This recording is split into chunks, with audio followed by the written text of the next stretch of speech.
내가 1억의 자산이 있는데 2천만 원을 벌었으면은 ROE가 20%겠죠. 그래서 ROE는 기본적으로 높으면 높을수록 좋습니다. ROE는 자기자본 이익률입니다. 순이익 나누기 자기자본인데 왜 나누기를 해요? 라고 하면은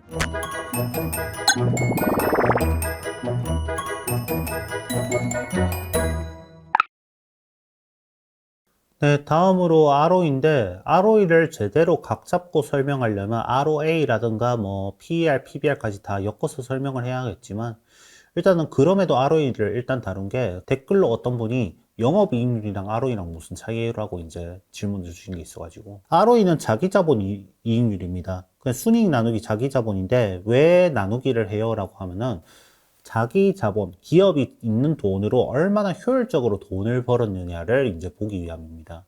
예를 들어서 ROE가 20%라는 거는 내가 1억의 자산이 있는데 2천만 원을 벌었으면은 ROE가 20%겠죠. 그래서 돈을 그냥 얘한테 삥 1억을 주면은 20%의 효율로 돈을 버는구나가 ROE입니다. 그래서 ROE는 기본적으로 높으면 높을수록 좋습니다. 근데 이거를 경영학과에서 2학년이 되면 재무관리 시간에서 뭘 하냐면 ROE를 분해를 합니다. 그거를 듀퐁 방정식 또는 듀퐁 분해라고 합니다. 뭐냐면은 ROE는 수익성인데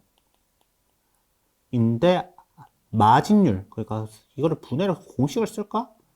ROS 곱하기 AE 곱하기 ES였나? 이렇게 이제 그 이야기가 되는데 ROE는 자 순이익 나누기 자본이잖아요. 근데 ROS는 순이익 매출 곱하기 매출 자산 자본. 왜 이 짓을 하냐면 얘랑 얘 사라지고 얘랑 얘 약분돼가지고 사라지는데 이 짓을 왜 하냐면 순이익 나누기 매출은 기본적으로 매출 하나당 팔아가지고 마진을 몇 퍼센트 남겨 먹냐잖아요. 그래서 마진율이고 자산이랑 매출은 내가 자산이 이렇게 있는데 매출이 그에 비해서 많냐 아니냐 그런 거를 보기 위함이고 자본 나누기 자산은 부채 비율입니다. 그래서 ROE가 높은 게 마진이 높아서인지 박리담회라서 그런 건지 아니면은 빚을 많이 땡겨서 그런 건지를 이렇게 나눌 수 있습니다. ROE가 높은 게 다이소처럼 박리담회일 수도 있고 아니면은 명품처럼 마진이 높아서일 수도 있습니다. 혹은 그것도 아니고 자본이 너무 없어서 부채가 엄청 많아가지고 ROE가 높을 수도 있습니다. 내 돈은 없고 다 빚이에요. 그러면은 ROE가 높을 수밖에 없지.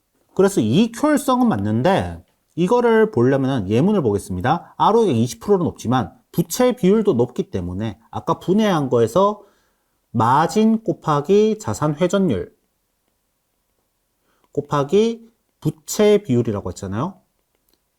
이게 ROE라고 했는데 그래서 부채 비율도 높기 때문에 단순히 수익성이 좋다라기보다는 부채 많이 땡겨서 한 레버리지 효과가 있을 수 있다라고 하는 게 그 뜻입니다. 그리고 여기서 보면은 OPM, 즉 영업이익률이랑 어떤 게 달라요? 라고 할 수 있는데 ROE라는 게 그래서 내 자본으로 몇 프로 벌었냐라는 효율성인데 마진율, 영업 마진율은 그 매출에서 몇 퍼센트 남겨 먹느냐 영업이익 나누기 매출일 건데 이거는 마진율이잖아요. 그래서 예를 들어서 ROE가 높은데 영업이익률이 낮은 경우가 있을 수 있습니다. 예를 들면 영업이익률이 0.5%예요. 근데 이게 다이소처럼 엄청 많이 박리담회를 해버리면 ROE는 높을 수 있잖아. 그쵸?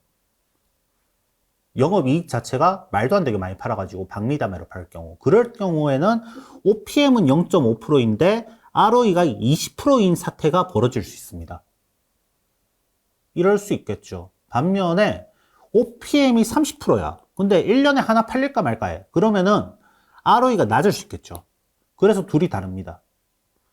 그래서 ROE를 아까 듀퐁 방정식을 이제 제가 써놨는데 동종 업계에서 예를 들어서 유통회사가 있다 쳐요. 그러면은 아까 분해를 해가지고 마진이랑 회전율이잖아요. 둘 다 높으면은 좋은 회사고 둘 다 낮으면 별로 회사인데 이게 고회전의 저마진이면 다이소 같은 이제 박리담의 회사가 될 거고 고마진의 회전율이 낮으면은 뭐 명품 파는 뭐 그런 회사가 되겠죠. 그렇게 업종 내에서도 비교를 할 수 있습니다. 그래서 ROE가 조금 OPM이랑은 영업이익률이랑은 조금 다릅니다. 그래서 효율성이라고 보는 거고. 그래서 ROE가 상당히 중요한 게 ROE라는 지표 하나만으로도 이런 걸 이제 할 수 있습니다. 그리고 또 하나 좀 심화인데 나는 PER만 봐, PBR만 봐 이런 것도 사실 ROE 관점에서 말이 안 되는 게 PER은 가격 나누기 이익이잖아요. 근데 이게 PBR이 자산인데 ROE는 순이익 나누기 자기 자본입니다. 그러면은 B, E 이렇게 해버리면은 이게 ROE의 역수가 돼버리잖아요. 그래서 PER은 기본적으로 PBR 나누기 ROE입니다. 그래서 PER이 낮아진다는 것은 분모인 ROE가 높아지는지 PBR이 싸든지 둘 중 하나라는 겁니다. 그래서 PER을 본다는 것은 기본적으로 PBR과 ROE를 같이 본다는 이야기입니다. 이거는 재무관리 대학교 2학년 전공 수준이니까 어려우면은 사실 패스하셔도 되는데 그냥 시간을 들여서 한번 이해는 해주시면 좋습니다. 자, 실전. 거래대금이 10조 원 증가할 때마다 증권업종은 ROE에 2, 3% 영향을 받는데 ROE가 거래대금이 올라갈수록 여기서 증권사가 조금 떼가지만 여기는 마진이 낮겠죠? 근데 거래대금이 많다는 게 회전이 빨리빨리 된다는 거잖아요. 박리담회처럼. 그래서 ROE가 올라가는 거예요. 그래서 이제 마진은 그대로인데 사실 거래대금이 는다고 해서 영업이익률이 달라지진 않잖아요. 왜냐하면 증권사의 수수료율은 고정이 되어 있으니까. 근데 회전을 빨리빨리 시켜버리니까 박리담회형으로 돼가지고 자본 효율성이 올라가기 때문에 ROE가 좋아진다는 이야기로 생각하시면 됩니다. PD분이 계산식을 이제 어렵다고 하시는데 사실 당연한 겁니다. 근데 이거를 꼭 알아야 하느냐? 알면 좋은데 경영학과 애들도 재무관리 투자론을 배우고 시험 칠 때만 이제 외우고 학기가 끝나면 다 잊어버리는 게 대부분입니다.